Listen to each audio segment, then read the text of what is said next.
शुरू करते हैं। आज हम एडमिशन ऑफ पार्टनर का एक क्वेश्चन करेंगे और एडमिशन ऑफ पार्टनर के इस क्वेश्चन में जो आपको ख़ास बात देखने को मिलेगी वो ये है कि इस क्वेश्चन में हमको जर्नल एंट्रीज डालनी है। इन जनरल आपने ज़्यादातर क्वेश्चंस ऐसे देखे होंगे जिसमें रीवैल्यूएशन अकाउंट बनाना है, पार्टनर्स कैपिटल अकाउंट बनाना है और बैलेंस शीट बनानी है। लेकिन आपको एक बात ध्यान से समझ लेनी है कि आपके एग्ज़ाम में एडमिशन ऑफ पार्टनर से जो क्वेश्चन आएगा वो ज़रूरी नहीं कि वो रीवैल्यूएशन, पार्टनर्स कैपिटल अकाउंट या बैलेंस शीट बनाने का हो। आपको जर्नल एंट्रीज डालने के लिए भी बोली जा सकती हैं। तो आज की क्लास में हम जर्नल एंट्रीज की ही प्रैक्टिस करेंगे। चलिए देखें, हमारे सामने एक क्वेश्चन है। हमको एक बैलेंस शीट दे रखी है 31 मार्च 2023 की, और 31 मार्च 2023 को बस 2 ही पार्टनर थे, राजेंद्र और विजय। लेकिन होता ये है 1 अप्रैल 2023 यानी अगले ही दिन एक नया पार्टनर बिजनेस में एंटर होता है जिसका नाम है रणविजय। क्योंकि एक तरीके से ये पार्टनरशिप फर्म अपने बिजनेस को एक्सपैंड करना चाहती है, और जब रणविजय आएगा तो नई कैपिटल के साथ आएगा, तो इस वजह से इन्होंने अपने बिजनेस को एक्सपैंड करने के पर्पज़ से रणविजय को पार्टनरशिप फर्म में एडमिशन दिया। अब रणविजय से कहा कि भाई आप जब पार्टनरशिप फर्म में आए तो आपको 1 लाख रुपए कैपिटल के लिए लेकर आने पड़ेंगे और आपको गुडविल का कुछ शेयर लेकर आना पड़ेगा। क्योंकि फर्म की जो रेपुटेशन है वो पुराने पार्टनर्स ने मिलकर बनाई है। नया पार्टनर फ्यूचर में उस रेपुटेशन को एंजॉय करेगा, तो फ्यूचर में जब वो इस रेपुटेशन को एंजॉय करेगा तो उसका कंपनसेशन इससे मांगा जा रहा है, और जब उसका कंपनसेशन इससे मांगा जा रहा है तो वो कंपनसेशन उन लोगों को दिया जाएगा जो इसके एंटर होने की वजह से सेक्रीफाइस करेंगे। इस वजह से जब ये अपना गुडविल का शेयर लेकर आएगा तो उस गुडविल के शेयर को सेक्रीफाइजिंग रेशियो के अंदर सेक्रीफाइजिंग पार्टनर्स को दे दिया जाएगा। अब आपको एक तो गुडविल की वैल्यू निकालनी पड़ेगी। यहाँ पर क्वेश्चन करने से पहले आपको 2 कैलकुलेशन करनी पड़ेंगी। सबसे पहली कैलकुलेशन है गुडविल की कैलकुलेशन, क्योंकि जब तक फर्म की गुडविल ही नहीं पता होगी तो आप कैसे उससे गुडविल का शेयर मंगा सकते हैं। दूसरी चीज़ सेक्रीफाइजिंग रेशियो। आपको इस क्वेश्चन में सेक्रीफाइजिंग रेशियो भी निकालनी पड़ेगी। अगर कुछ लोगों को मालूम होना चाहिए कि सेक्रीफाइजिंग रेशियो के बगैर भी काम हो जाता है, उसके लिए हमें एडजस्टमेंट टेबल का इस्तेमाल करना होता है। लेकिन मैं इस क्वेश्चन को फ़िलहाल आप लोगों को सेक्रीफाइजिंग रेशियो से करके दिखा रहा हूँ। जिसको गुडविल एडजस्टमेंट टेबल ज़्यादा ईजी लगती हो वो गुडविल एडजस्टमेंट टेबल का इस्तेमाल कर सकता है। तो पहले तो प्राइमरीली ये 2 कैलकुलेशन आपको करनी पड़ेंगी, फिर उसके बाद हम क्वेश्चन में आगे बढ़ सकते हैं। गुडविल की कैलकुलेशन के लिए क्या बोला है इन्होंने? कहा है भाई गुडविल जो है फर्म की, उसकी वैल्यू करनी पड़ेगी, और वैल्यू करने के लिए आपको क्या करना पड़ेगा, एवरेज प्रॉफिट को, पिछले 3 साल के एवरेज प्रॉफिट को ट्वाइस करना पड़ेगा। चलें पहले तो गुडविल की वैल्यू निकाल लेते हैं हम।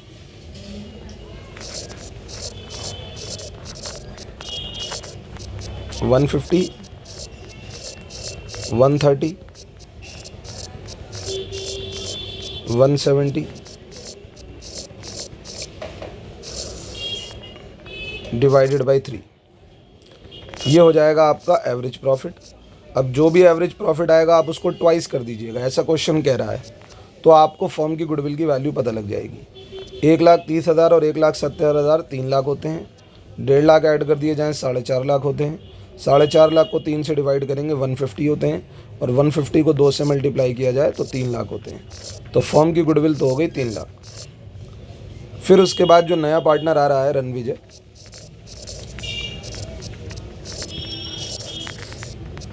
रणविजय का प्रॉफिट में हिस्सा है 2/10, तो 3 लाख के अंदर रणविजय का हिस्सा है 2/10, तो उसे गुडविल के लिए 2/10 के हिसाब से 60,000 रुपये लेकर आने होंगे।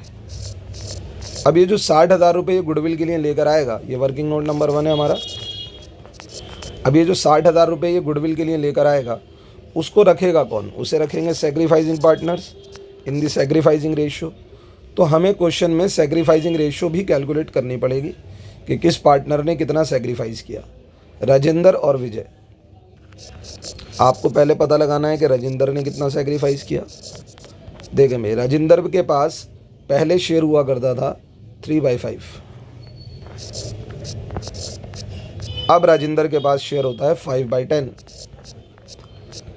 तो आपको देखना है कि इसने कितना सेक्रीफाइस किया।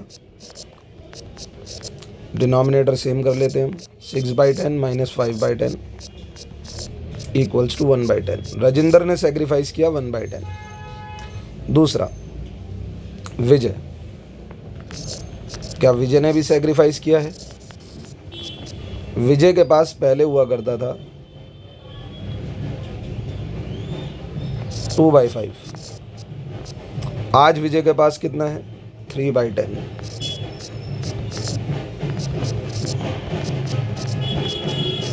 4/10 माइनस 3/10, इसने भी सेक्रीफाइस किया 1/10। यानी सेक्रीफाइसिंग रेशियो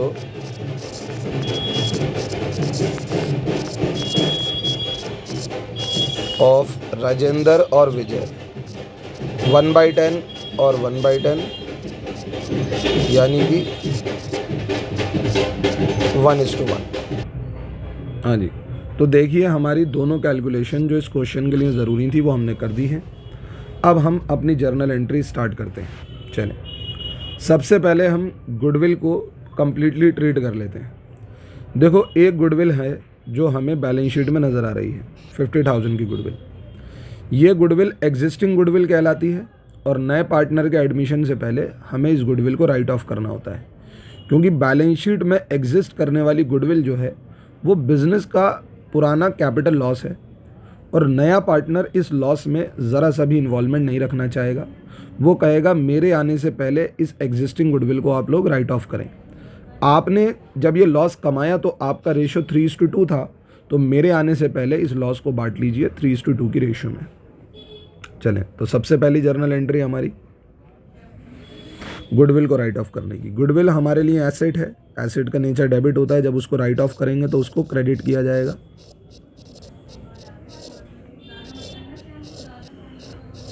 हाँ जी, गुडविल को राइट ऑफ करने से दोनों पार्टनर्स के, पुराने पार्टनर्स के कैपिटल रिड्यूस हो जाएंगे। कैपिटल का नेचर क्रेडिट है, उन्हें रिड्यूस करने के लिए डेबिट किया जाएगा।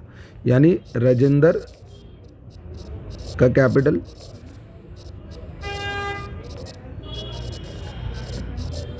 और विजय का कैपिटल, इन दोनों का कैपिटल रिड्यूस हो जाएगा। 30,000 और 20,000। ठीक है जी, एग्जिस्टिंग गुडविल राइट ऑफ हो गई हमारी। बैलेंस शीट से गुडविल एक तरीके से ख़त्म हो गई और दूसरी साइड से इनका कैपिटल कम हो गया। अच्छा, एक चीज़ मैं यहाँ पर एक चीज़ भूल गया, यहाँ पर करंट अकाउंट भी दे रखे हैं, तो जो एंट्रीज कैपिटल अकाउंट से आती हैं वो कैपिटल अकाउंट से नहीं, करंट अकाउंट से आएंगी। ठीक है ना?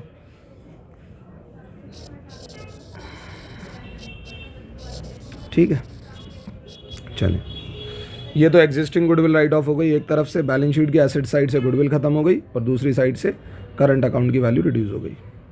अब नया पार्टनर आता है। नया पार्टनर दो चीज़ों के पैसे लेकर आया, बैंक अकाउंट डेबिट। हाँ जी, कितने पैसे लेकर आया वो? क्वेश्चन के हिसाब से 1 लाख रुपए कैपिटल के और 60,000 रुपये प्रीमियम फॉर गुडविल के। तो बैंक अकाउंट डेबिट 1,60,000। ठीक। राजेंद्र और विजय ये दो पुराने पार्टनर हैं, नया पार्टनर है रणविजय। तो 1,60,000 वो जो लेकर आया है उसमें 1 लाख रुपये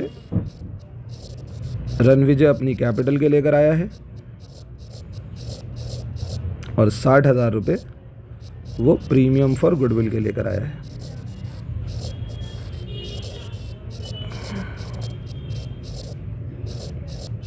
देखो जी, कैपिटल बढ़ाने के लिए कैपिटल को क्रेडिट किया जाता है, एसेट बढ़ाने के लिए एसेट को डेबिट किया जाता है। बिजनेस में पैसा आया, एसेट बढ़ गया, लेकिन ये पैसा जब आया तो साथ साथ कैपिटल भी बढ़ेगी। तो रणविजय का कैपिटल 1 लाख से बढ़ गया, बाकी के 60,000 से सेक्रीफाइसिंग पार्टनर का कैपिटल बढ़ाया जाएगा। लेकिन सेक्रीफाइसिंग पार्टनर के कैपिटल को बढ़ाने से पहले हमने क्रेडिट वो प्रीमियम फॉर गुडविल में डाल दिया। अगली एंट्री में हम प्रीमियम फॉर गुडविल को डेबिट कर देंगे।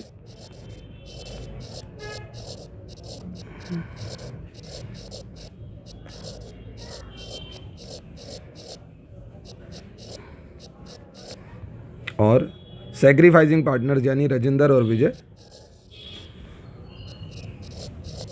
इनके करंट अकाउंट को बढ़ा दिया जाएगा।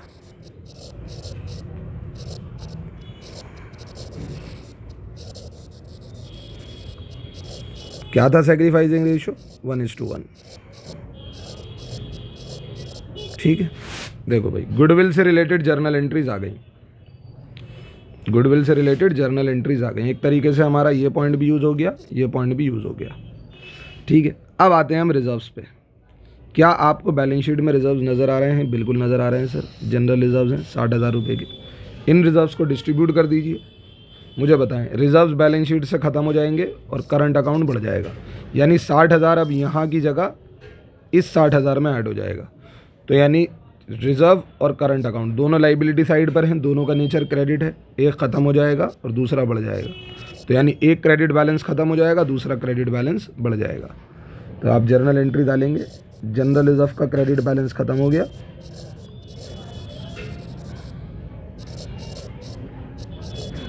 और राजेंद्र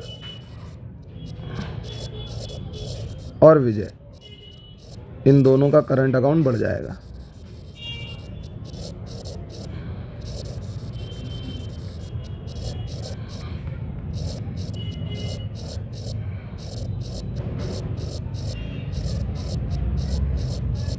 सॉरी, पुरानी रेशियो में बढ़ेगा, क्योंकि ये पुराना प्रॉफिट है, पुरानी रेशियो में कमाया गया है, तो ये पुरानी रेशियो में बढ़ेगा।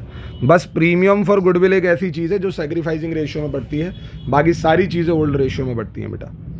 ठीक है जी, 3:2 इनका पुराना रेशियो है। तो यानी 60,000 के 5 हिस्से होंगे, एक हिस्सा 12,000 का होगा, यानी 36,000 रुपये राजेंद्र के करंट अकाउंट में जाएंगे और 24,000 रुपये विजय के करंट अकाउंट में जाएंगे। चलिए, अब बाकी के बच जाते हैं सारे रीवैल्यूएशन के पॉइंट्स। गुडविल का काम हो चुका है, रिजर्व्स बढ़ चुके हैं, अब सारे के सारे बच जाते हैं रीवैल्यूएशन के पॉइंट्स। तो आपको यहाँ पर जितने भी रीवैल्यूएशन के पॉइंट्स आ रहे हैं, ज़रा उनको एक बार हम डीपली पढ़ लेते हैं। इन्होंने कहा भाई प्रोविज़न फॉर डाउटफुल डेट को 6% से बढ़ा दो, 6% तक बढ़ा दो, 2। ठीक है जी। इन्होंने कहा है भाई एक आउटस्टैंडिंग बिल है 50,000 रुपये का, उसको आपको अकाउंट करना है, मतलब अब रिकॉर्ड करना है। अनअकाउंटेड मतलब अनरिकॉर्डेड। इंटरेस्ट अक्रूड 7,500 का है, उसे भी आपको रिकॉर्ड करना है।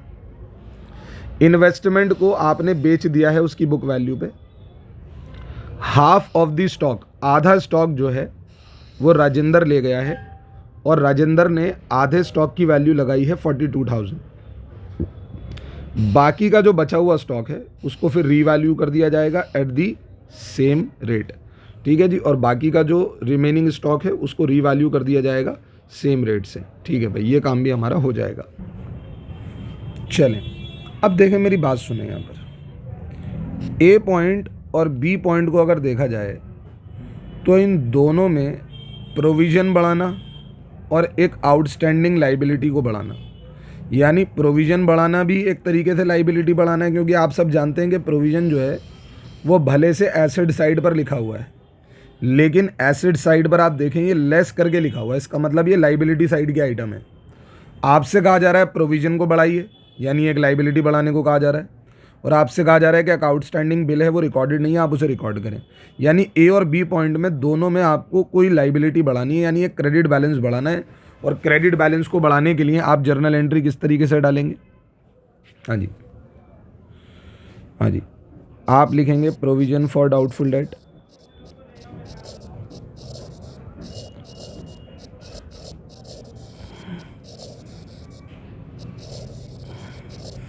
आप लिखेंगे आउटस्टैंडिंग बिल फॉर रिपेयर। ठीक है जी। अब इन दोनों की अमाउंट आपको लिखनी है। आउटस्टैंडिंग बिल फॉर रिपेयर की जो अमाउंट है वो तो 50,000 है, वो तो क्लियर हो गई। अब प्रोविज़न फॉर डाउटफुल डेट की बात देख लेते हैं। प्रोविज़न फॉर डाउटफुल डेट को देखकर कहा जा रहा है कि भाई डेटर के 6% होना चाहिए। अब डेटर का 1 लाख और 1 लाख का 6% होता है 6,000, ऑलरेडी 4,000 मौजूद है, तो इसका मतलब आपको ये 2,000 से बढ़ाना है। अब ये दोनों लाइबिलिटी बढ़ाई, आपको लॉस हुआ, और लॉस का डेबिट बैलेंस रीवैल्यूएशन में डेबिट हो जाएगा। ठीक है जी, 52,000। तो लाइबिलिटी यानी क्रेडिट कर दिया हमने। अब जैसे यहाँ पर लिखा हुआ है सी पॉइंट में, आपने एक इंटरेस्ट अक्रूड है, यानी इंटरेस्ट कमा तो लिया है लेकिन आपने उसे रिकॉर्ड नहीं किया है, यानी एक एसेट हो गया आपके लिए, क्योंकि इसका पैसा मिलना बाकी है अभी। ठीक है जी, आपको ये रिकॉर्ड करना है। और ये कहते हैं स्टॉक की वैल्यू आपने आधा स्टॉक राजेंद्र को 42,000 पर दे दिया और बाकी रिमेनिंग स्टॉक की भी वैल्यू आपको करनी है। अब आप देखेंगे स्टॉक कितने का है मेरे बच्चे, 74,000 का। अब आधा स्टॉक यानी 37,000 का स्टॉक आपने राजेंद्र को 42 में दे दिया, यानी 5,000 की वैल्यू तो यहाँ बढ़ गई। बाकी का बचा हुआ 37,000, उसे भी कह रहे हैं कि आप इसको सेम रेट से बढ़ा दीजिए, यानी उसकी वैल्यू भी 42,000 करनी है। यानी एक तरीके से स्टॉक में आपको 10,000 का फ़ायदा होने वाला है। 5,000 का स्टॉक ये बढ़ेगा, 5,000 का स्टॉक ये बढ़ेगा, लेकिन आधा स्टॉक जो है वो चला जाएगा राजेंद्र को, वो बात की बात है, लेकिन स्टॉक की वैल्यू बढ़ानी है हमें। तो यानी हमारे पास 2 एंट्रीज ऐसी हैं जहाँ पर हमें एसेट बढ़ाना है, एक तो अक्रूड इंटरेस्ट और एक स्टॉक। इसकी एंट्री डालते हैं। एसेट को बढ़ाने के लिए डेबिट किया जाता है,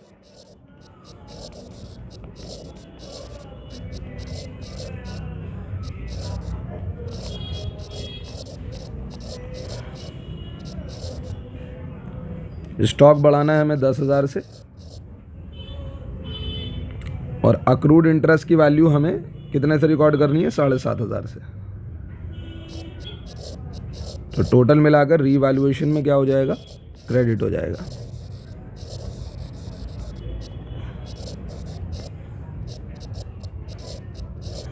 ठीक है जी सर, देख रहे हैं आप, 52,000 का हमें लॉस हुआ और 17,500 का हमें प्रॉफिट हुआ। तो अगर देखा जाए तो रीवैल्यूएशन डेबिट ज़्यादा हुआ और क्रेडिट कम हुआ। तो रीवैल्यूएशन में डेबिट ज़्यादा है, ये मैं बस अपने लिए लिख रहा हूँ। रीवैल्यूएशन में डेबिट बैलेंस ज़्यादा है, यानी लॉस ज़्यादा है। और ये लॉस कितने से ज़्यादा है मेरे बच्चे, ये लॉस ज़्यादा है हमारा, अगर आप 52 में से 17 माइनस करते हैं तो आपको 35 मिलता है, तो ये आपको मिलेगा 34,500। यानी रीवैल्यूएशन अकाउंट में डेबिट बैलेंस ज़्यादा है, लॉस ज़्यादा है, तो वो डेबिट बैलेंस खुद क्रेडिट हो जाएगा।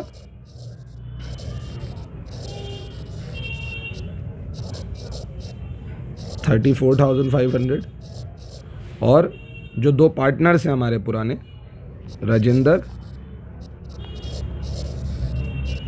इन दोनों का करंट अकाउंट डेबिट हो जाएगा, क्योंकि रीवैल्यूएशन का प्रॉफिट और लॉस पुराने पार्टनर्स में पुरानी रेशियो में बढ़ता है। मैंने कहा था ना, सारी चीज़ें पुरानी रेशियो में ही बढ़ने वाली हैं। सॉरी, राजेंद्र और विजय।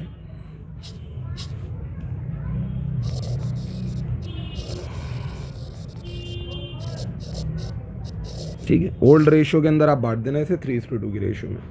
तो ये रीवैल्यूएशन का काम खत्म हो गया। कुछ और चीज़ें बची हुई हैं। हाँ सर, जैसे कि इन्वेस्टमेंट को आपने बुक वैल्यू पे बेच दिया। इन्वेस्टमेंट हमारा एसेट है, 40,000 का था, 40,000 का ये एसेट अब बैंक में कन्वर्ट हो गया, क्योंकि आपने इसे बेच दिया। तो इन्वेस्टमेंट वाला एसेट कम हो गया और बैंक वाला एसेट बढ़ गया। बैंक को आपने डेबिट कर दिया 40,000 से और इन्वेस्टमेंट को आपने क्रेडिट कर दिया। ये कोई रीवैल्यूएशन की चीज़ नहीं है। 40,000 रुपये की इन्वेस्टमेंट वाला एसेट अब बैंक वाले एसेट में कन्वर्ट हो गया। ठीक है ना, बीइंग इन्वेस्टमेंट सोल्ड। एक क्वेश्चन में और था, एक पॉइंट और था कि जो विजय है वो आधा स्टॉक लेकर गया 42,000 पे। देखो, जब नया पार्टनर बिजनेस में पैसा लगाता है तो एंट्री होती है bank account debit to capital. जब वो पैसा निकालता है तो उसकी एंट्री क्या होती है, capital account debit to bank. तो यहाँ पर अभी विजय लेकर गया ना, तो विजय कैपिटल की जगह आ जाएगा करंट अकाउंट 42,000, और वो बैंक लेकर नहीं जा रहा, वो क्या लेकर जा रहा है, स्टॉक। तो ये एंट्री आ गई।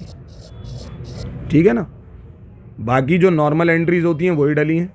गुडविल की गुडविल की एंट्रीज आ गई, एग्जिस्टिंग गुडविल राइट ऑफ होने की, नया कैपिटल और गुडविल लेकर आना और गुडविल को सैक्रिफाइसिंग रेशियो में बांटना, रिजर्व बांटने की एंट्री हो गई, रीवैल्यूएशन करने की एंट्री हो गई, और रीवैल्यूएशन का प्रॉफिट और लॉस बांटने की एंट्री हो गई। ये 2 एंट्री अलग से थी क्वेश्चन के अंदर, तो इनको भी हमने पास कर दिया। इसी तरीके से आपको जर्नल एंट्री के क्वेश्चन आ सकते हैं। गुडविल कीजिए, रिजर्व्स कीजिए, रीवैल्यूएशन कीजिए और जो एडिशनल इन्फॉर्मेशन में बची हुई जर्नल एंट्रीज हैं वो कीजिए। इस तरीके से क्वेश्चन हमारा हो जाएगा। ठीक है जी।